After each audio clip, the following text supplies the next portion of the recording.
नमस्कार दोस्तों। तो आज हम शिव पुराण का अध्याय 3 पढ़ेंगे। ओम श्री शिवाय नमस्तुभ्यं। तो शुरुआत करते हैं। श्री सूत जी बोले, सौनक सुनो, मैं तुम्हारे सामने गोपनीय कथा वस्तु का भी वर्णन करूंगा, क्योंकि तुम शिव भक्तों में अग्रण्य तथा देवताओं में श्रेष्ठ हो। समुद्र के निकटवर्ती प्रदेश में एक वाशकल नाम का ग्राम था, जहाँ वैदिक धर्म से विमुख महापापी द्विज निवास करते हैं। वे सब बड़े बड़े दुष्ट और उनका मन दूषित विषय भोगों में ही लगा रहता है। वे न तो देवताओं पर विश्वास करते और न ही भाग्य पर। वे अत्यंत कुटिल वृत्ति वाले व्यक्ति थे। किसानी करते और भांति भांति के घातक अस्त्र शस्त्र रखते थे। वे व्यभिचारी और खल है। ज्ञान, वैराग्य तथा धर्म का सेवन भी उन मनुष्य के लिए परम पुरुषार्थ है। इस बात को वे बिल्कुल नहीं जानते हैं कि वे सभी पशु बुद्धि वाले हैं। अन्य वर्ण के लोगों को ही उन्हीं की भांति कुशित विचार रखने वाले सब धर्म विमुख एवं खल हैं। वे सदा कुकर्म में लगे रहते हैं और नित्य विषय भोगों में ही डूबे रहते हैं। वहाँ की सब स्त्रियां भी कुटिल स्वभाव की, स्वेच्छाचारिणी, पाप सक्त, कुशित विचार वाली और व्यभिचारिणी हैं। वे सद्व्यवहार और सदाचार से अत्यंत ही दूर हैं। इस प्रकार वहाँ दुष्टों का ही निवास है। उस वासकल नाम ग्राम में किसी समय एक बिंदुक नामधारी ब्राह्मण रहता था। वह बड़ा अधर्मी था, दुरात्मा और महापापी था। यद्यपि उसकी स्त्री बड़ी सुंदरी और फिर भी वह कुमार्ग पर ही चलता था। उसकी पत्नी का नाम चंचुला था और वह सदा उत्तम धर्म के पालन में लगी रहती थी। तो भी उसे छोड़कर वह दुष्ट ब्राह्मण वैश्यगामी हो गया। इस तरह कुकर्म करने लगे और इस बंधु के बहुत वर्ष बीत गए और उस स्त्री चंचुला काम से पीड़ित होने पर भी सब धर्म नाश से भय से क्लेश रहकर ही दीर्घ काल तक धर्म से भ्रष्ट नहीं हुई, परंतु दुराचारी पति के आचरण से प्रभावित होकर वह स्त्री भी दुराचारी हो गई। इस तरह दुराचार में डूबे उन मूढ़ चित्त वाले पति पत्नी का बहुत सा समय व्यर्थ हो गया और कुछ पश्चात शूद्र जी का वैश्य का पति का देहांत हो गया और उसे नरक में ले जाया गया। बहुत दिनों तक नरक में दुख भोगने के बाद वह मूढ़ बुद्धि पापी विंध्य पर्वत पर भयंकर पिशाच हुआ और इधर उस दुराचारी पति बंधु के मर जाने पर वह मूढ़ हृदय चंचुला बहुत समय तक पुत्रों के साथ अपने घर में ही रही।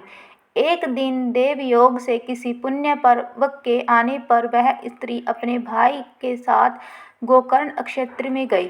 तीर्थयात्रियों के संगम से उसने भी उस समय जाकर किसी तीर्थ के जल में स्नान कर लिया। फिर वह साधारणतया बंधुजनों के साथ यत्र तत्र घूमने लगी और घूमती घूमती एक देव मंदिर में जा पहुंची। वहां पर देवज्ञ ब्राह्मण के मुख से भगवान शिव की परम पवित्र एवं मंगलकारी उत्तम पौराणिक कथा सुनी। कथावाचक ब्राह्मण कह रहे थे कि जो स्त्रियां पर पुरुष के साथ व्यभिचार जाती हैं, उनको यमलोक में बहुत सारे दंडों को भोगना पड़ता है। उन दंडों के बारे में सुनकर चंचुला भय से कांपने लगी और उसको डर लगने लगा। जब यह कथा समाप्त हुई तो सुनने वाले सब लोग वहां से चले गए और भयभीत नारी एकांत में शिव पुराण की कथा बाँचने वाले उन ब्राह्मण देवताओं से बोली। चंचुला ने कहा कि हे ब्राह्मण, मैं अपने धर्म को नहीं जानती, इसलिए मेरे द्वारा बहुत बड़ा पाप हो चुका है। हे प्रभु, आप ही मेरा मार्गदर्शन कीजिए। मुझे नहीं पता कि अब मैं इसके बाद क्या करूं। तो बार बार निवेदन करने पर उन ब्राह्मणों ने चंचुला को दोनों चरणों में पड़ने पर उन ब्राह्मणों ने कृपा पूर्वक उसे बताया। चंचुला की प्रार्थना से ब्राह्मणा का उसे पूरा शिव पुराण सुनाना और समयानुसार शरीर छोड़कर शिवलोक में जा चंचुला पार्वती जी की सखी एवं सुखी मार्गदर्शन हुआ। ब्राह्मण बोले कि नारी, सौभाग्य की बात है कि भगवान शंकर की कृपा से शिव पुराण इस वैराग्य युक्त कथा को सुनकर तुम्हें समय पर चेत आ गया। ब्राह्मण पत्नी, तुम डरो मत, भगवान शिव शरण में जाओ। शिव की कृपा से सारा पाप तत्काल नष्ट हो जाता है। मैं तुमसे भगवान शिव की कीर्ति कथा से युक्त इस परम वस्तु का वर्णन करूंगा जिससे तुम्हें सदा सुख देने वाली उत्तम गति प्राप्त होगी। शिव की उत्तम कथा सुनने से ही तुम्हारी बुद्धि और इस तरह पश्चाताप से युक्त एवं शुद्ध हो जाएगी। साथ ही तुम्हारे मन में विषयों के प्रति वैराग्य हो गया है। पश्चाताप ही पाप करने वाले पापी के लिए सबसे बड़ा प्रायश्चित होता है। सत्पुरुष ने सबके लिए पश्चाताप को ही समस्त पापों का शोधक बताया है। पश्चाताप से ही पापों की शुद्धि हो जाती है। जो पश्चाताप करता है वही वास्तव में पापों का प्रायश्चित करता है, क्योंकि सत्पुरुष ने समस्त पापों की शुद्धि के लिए प्रायश्चित का उपदेश किया है। वह सब पश्चातापों संपन्न हो जाता है। पश्चातापे प्रापकृतां पापना निष्कृति परा सर्वेषां वर्णति सर्वबुद्धि सर्वपापे शोधना। पश्चाताप ने शुद्धि प्रायश्चिते करोति स यथोदिष्टि संवृद्धे सर्वपापे शोधनम्। जो पुरुष विधि पूर्वक प्रायश्चित करने निर्भय हो जाता है पर अपने कर्म के लिए पश्चाताप नहीं करता, उसे प्रायः उत्तम गति प्राप्त नहीं होती। परंतु जिसने अपने कुकृत्य हार्दिक पश्चाताप होता है वह अवश्य उत्तम गति का भागी होता है, उसमें कोई संशय या संदेह नहीं है। इस पुराण कथा के सुनने से तुम्हारे चित्त शुद्धि हो गई है, वैसे तुम्हारे उपायों से नहीं। जैसे दर्पण साफ करने पर निर्मल हो जाता है, उसी प्रकार शिव पुराण की कथा से मन अत्यंत शुद्ध हो जाता है, इसमें कोई संशय नहीं है। मनुष्य के शुद्ध चित्त में जगदम्बा पार्वती सहित भगवान शिव विराजमान रहते हैं। इससे वह विशुद्ध आत्मा पुरुष श्री सांब सदाशिव पद को प्राप्त होता है। इस उत्तम कथा का श्रवण समस्त मनुष्यों के लिए कल्याणकारी बीज है, अतः यथोचित मार्ग से इसकी आराधना एवं सेवा करनी चाहिए। यह भवबंधनी रूप रोग नाश करने वाले भगवान शिव की कथा को सुनकर फिर अपने हृदय में उसका मनन एवं निधि आसन करना चाहिए। इससे पूर्णतः चित्त शुद्धि हो जाती है। चित्त शुद्धि होने से महेश्वर की भक्ति अपने दोनों पुत्रों के साथ निश्चय ही प्रकट होती है। तत्पश्चात महेश्वर अनुग्रह से दिव्य मुक्ति प्राप्त होती है, इसमें कोई संदेह नहीं। जो मुक्ति से वंचित है उसे पशु समझना चाहिए, क्योंकि उसका चित्त माया के बंधन से अभी भी जकड़ा हुआ है, वह निश्चय ही संसार बंधन से मुक्त नहीं हो पाता। ब्राह्मण पतली, इसलिए तुम्हें विषयों से मन को हटा लो और भक्ति भाव से भगवान शंकर की परम पावन कथा को सुनो।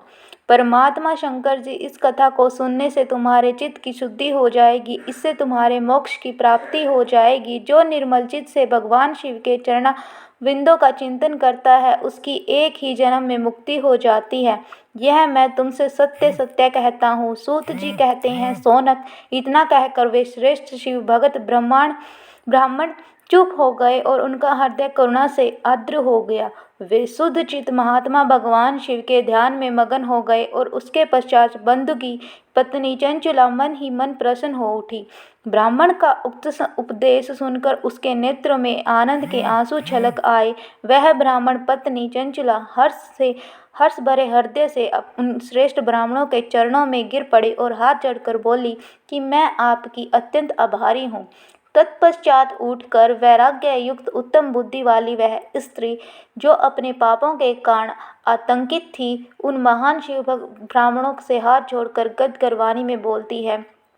चंचला ने कहा, ब्राह्मण, शिव भक्तों में श्रेष्ठ स्वामी, आप धन्य हैं, परमार्थदर्शी हैं और सदा परोपकार कर्मों में लगे हुए हैं, इसलिए श्रेष्ठ साधु पुरुषों में प्रशंसा के योग्य हैं। साधो, मैं नरक के समुद्र में गिर रही हूँ, आप मेरा उद्धार कीजिए। पौराणिक अर्थ तत्व में संपन्न जिस समुद्र शिव पुराण की कथा सुनकर मैंने मन में संपूर्ण विषयों से वैराग्य उत्पन्न हो गया, इस पुराण की कथा सुनने से मेरे मन में बड़ी श्रद्धा हो रही है। सूत जी कहते हैं, ऐसा कहकर हाथ जोड़कर उनका अनुग्रह पाकर चंचला उस शिव पुराण कथा को सुनने की इच्छा इनमें मन में लिए उस ब्राह्मण देवता की सेवा में तत्पर वहाँ रहने लगी। तदंतर शिव भक्तों में श्रेष्ठ और शुद्ध बुद्धि वाले उन ब्राह्मण देव ने स्नान पर स्त्री को शिव पुराण के उत्तम कथा सुनाई। इस प्रकार उस गोकर्ण नाम महाक्षत्र में उन्हीं श्रेष्ठ ब्राह्मण से उसने शिव पुराण की परम कथा सुनी और भक्ति, ज्ञान, वैराग्य को बढ़ाने वाली तथा मुक्ति देने वाली उस परम उत्तम कथा को सुनकर ब्राह्मण पत्नी अत्यंत कृतार्थ और आभारी हुई। उसका चित्त शीघ्र ही शुद्ध हो गया। फिर भगवान शिव के अनुग्रह से उसके हृदय में शिव के सगुण रूप का चिंतन होने लगा। इस प्रकार उसने भगवान शिव की भक्ति में रहने पर उत्तम बुद्धि पाकर शिव के सच्चिदानंद स्वरूप बारंबार चिंतन आरंभ हुआ। उसके पश्चात समय के पूरे होने पर भक्ति, ज्ञान और वैराग्य से युक्त चंचुला अपने शरीर को बिना किसी कष्ट के त्याग दिया। इतने में ही त्रिपुर शत्रु भगवान शिव का भेजा हुआ एक दिव्य विमान द्रुत गति से उसके पास पहुंचा, जो उनके अपने गणों से संयुक्त और भांति भांति के शोभा साधनों से संपन्न था। चंचला उस विमान पर आरूढ़ हुई और भगवान शिव के श्रेष्ठ पार्षदों उसे तत्काल शिवपुरी में जा पहुंचा दिया। उसके सारे मल धुल चुके थे। वह दिव्य रूप धारिणी दिव्यांगना हो गई थी। उसके दिव्य अवयव उसकी शोभा बढ़ाते थे। मस्तक पर अर्धचंद्रमा मुक्ति धारण किए हुए और वह गौरांगी देवी वह दिव्य रूप धारिणी दिव्यांगना हो गई थी। उसके दिव्य अवयव उसकी शोभा बढ़ाते थे। मस्तक पर अर्धचंद्रमा मुकुट धारण किए हुए वह गौरांगी देवी शोभाशाली दिव्य आभूषणों से विभूषित शिवपुरी में पहुंचकर उसने सनातन देवता त्रिनेत्रधारी महादेव जी को देखा और सभी मुख्य देवता उनके सेवा में खड़े थे। गणेश, भृंगी, नंदीश्वर तथा वीरभद्रेश्वर आदि उनकी सेवाओं में उत्तम भक्ति भाव से उपस्थित थे। उनकी अंक कांति करोड़ों सूर्य के समान प्रकाशित हो रही थी।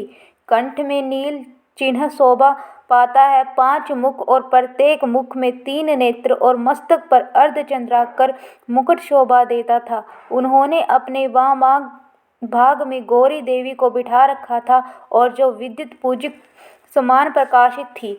गौरीपति महादेव जी की कांति कपूर के समान गौर थी और उनका सारा शरीर श्वेत भस्म से भासित था।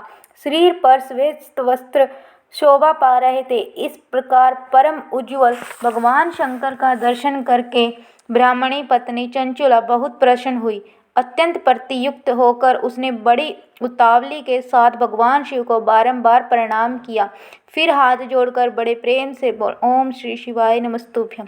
प्रेम, आनंद और संतोष से युक्त हो विनीत भाव से खड़ी हो गई और उसके नेत्रों से आनंद के अश्रु बहने लगे। संपूर्ण शरीर में रोमांच हो गया था। उस समय भगवती पार्वती और भगवान शंकर उसे बड़ी करुणा के साथ अपने पास बुलाया और सौम्य दृष्टि से उसकी ओर देखा। पार्वती जी ने तो दिव्य रूप धारणी बंधुका प्रिय चंचुला को प्रेम पूर्वक अपनी सखी बना लिया।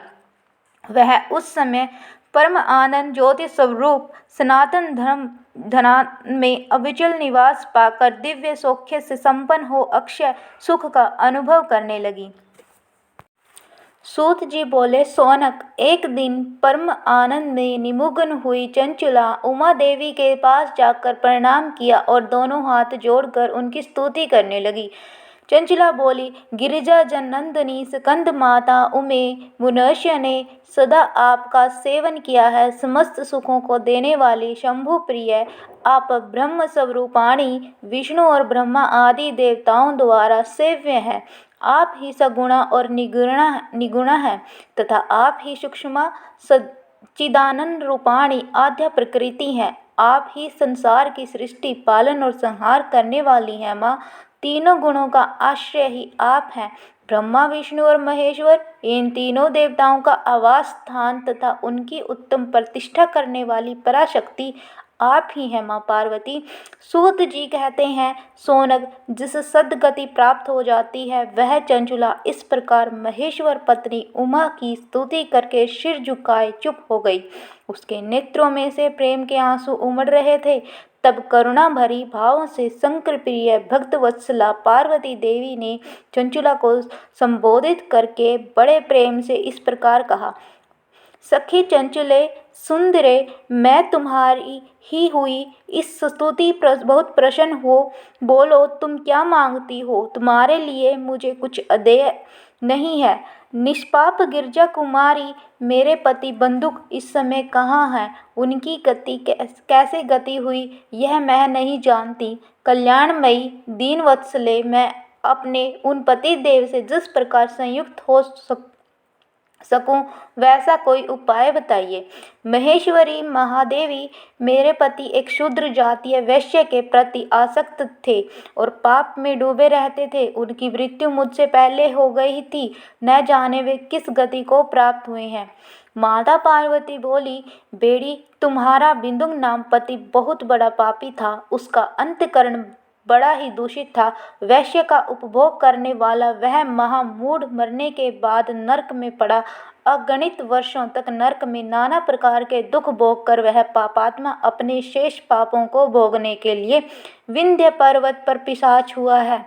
इस समय वह पिशाच अवस्था में ही है और नाना प्रकार के क्लेश उठा रहा है। वह दुष्ट वहीं वायु पीकर रहता है और सदा सब प्रकार के कष्ट सहता है।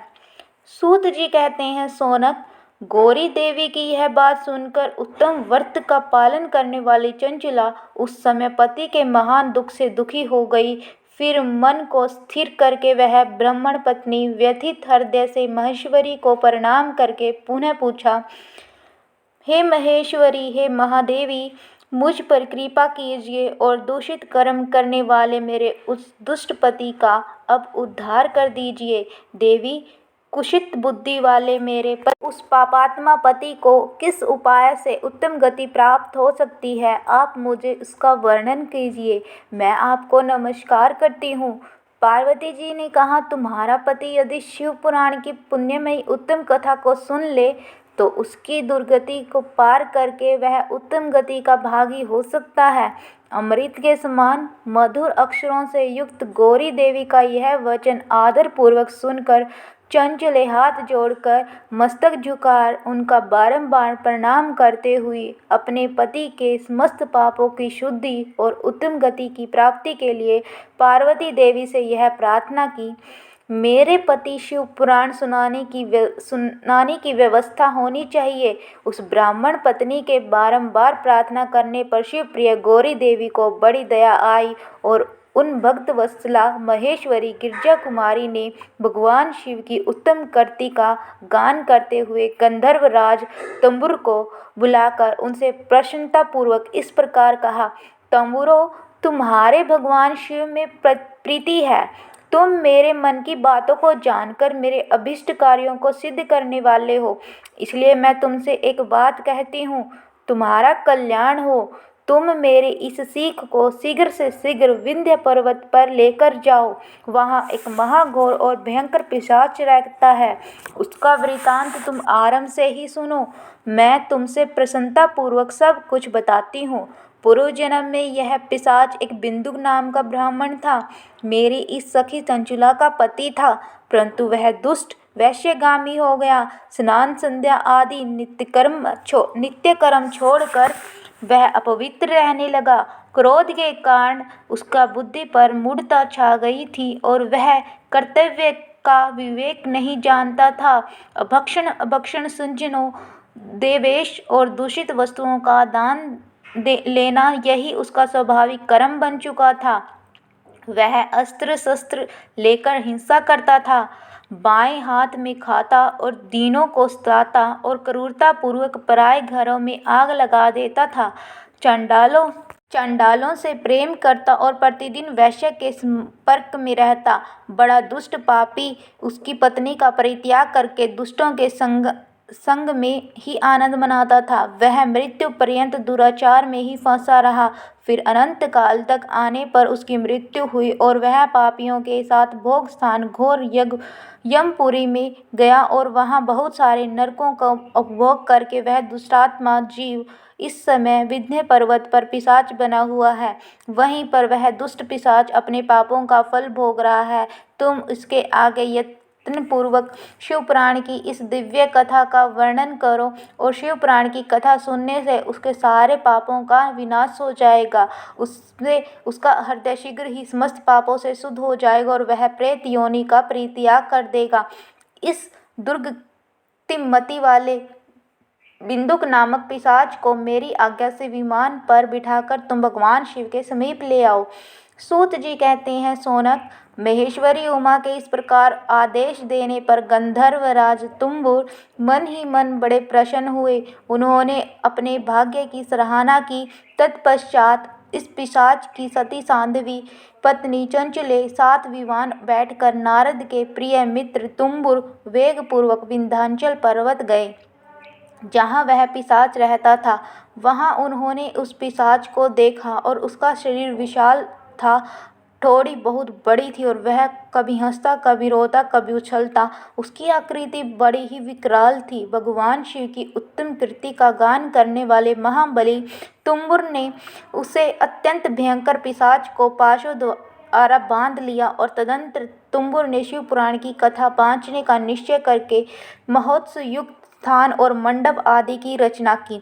इतने में ही संपूर्ण लोकों में बड़े वेग से यह प्रचार हो गया कि देवी पार्वती की आज्ञा से एक पिशाच का उद्धार करने के लिए उद्देश्य से शिव पुराण की उत्तम कथा सुनाने के लिए तुम्बुर विंध्य पर्वत पर गए हैं। फिर तो इस कथा के सुनने के लोभ से बहुत सारे देव ऋषि भी शीघ्र ही वहां पहुंच गए। आदर पूर्वक शिव पुराण सुनने के लिए आए हुए लोगों का उस पर्वत पर बड़ा अद्भुत और कल्याणकारी समाज जुट गया। फिर तुम्बुरे ने उस पिशाच को पाशों में बांधकर आसन पर बिठाया और हाथ में वीणा लेकर गौरीपति का कथा का वर्णन करने लगा। पहली अर्थात विद्येश्वरी संहिता से लेकर 7वीं वायु संहिता तक महात्म्य सहित शिव पुराण की कथा उन्होंने स्पष्ट वर्णन किया। सातों संहिताओं सहित शिव पुराण का आदर पूर्वक श्रवण करके वे सभी श्रोता पूर्णतः कृतार्थ हो गए। उस परम पुण्य में शिव पुराण को सुनकर उस पिशाच ने अपने सारे पापों को धोकर उस पिशाच के शरीर को त्याग दिया। फिर तो शीघ्र ही उसका रूप दिव्य हो गया, अंग कांति गौरवपूर्ण हो गई, शरीर पर श्वेत वस्त्र और सब प्रकार के पुरुषोचित आभूषण उसके अंगों को उद्भासित करने लगे। वह त्रिनेत्रधारी चंद्रशेखर रूप हो गया और इस प्रकार दिव्य देहधारी होकर श्रीमान बंदुक अपने प्राण वल्लभा चंचल के साथ स्वयं ही पार्वती वल्लभ भगवान शिव का गुणगान करने लगा। उसकी स्त्री को इस प्रकार दिव्य रूप से सुशोभित देख वह देव हर्षित बड़े विमस्त हुए और उनका चित्त परम आनंद से परिपूर्ण हो गया। भगवान महेश्वर का वह अद्भुत चरित्र सुनकर वे सभी श्रोता परम कृतार्थ हुए। प्रेम पूर्वक श्री शिव का यशोगान करते हुए अपने अपने धर्म का पालन करने के लिए चले गए। दिव्य रूपधारी श्रीमान बंदुक भी सुंदर विमान पर अपनी प्रियतमा के पास बैठकर सुखपूर्वक काश में स्थित हो बड़ी शोभा पाने लगा। उसके पश्चात महेश्वर के सुंदर एवं मनोहर गुणों का गान करता हुआ वह अपनी प्रियतमा तथा तुम्बुर के साथ शीघ्र ही शिव धामों में जा पहुंचा। वहां भगवान महेश्वर तथा पार्वती देवी ने प्रसन्नतापूर्वक उसका सत्कार और उसका पार्षद बना दिया। उसकी पति चंचलिका पार्वती जी की सखी हो गई और उस घनीभूत ज्योतिय स्वरूप परमात्मा में सनातन धर्म अविचल निवास पाकर वे दोनों दंपति परम सुखी हो गए। ओम श्री शिवाय नमस्तुभ्यं। तो आज की हमारी कथा यहीं समाप्त होती है। तो लाइक, सब्सक्राइब और हमारे चैनल पर कमेंट करना ना भूलिए। धन्यवाद।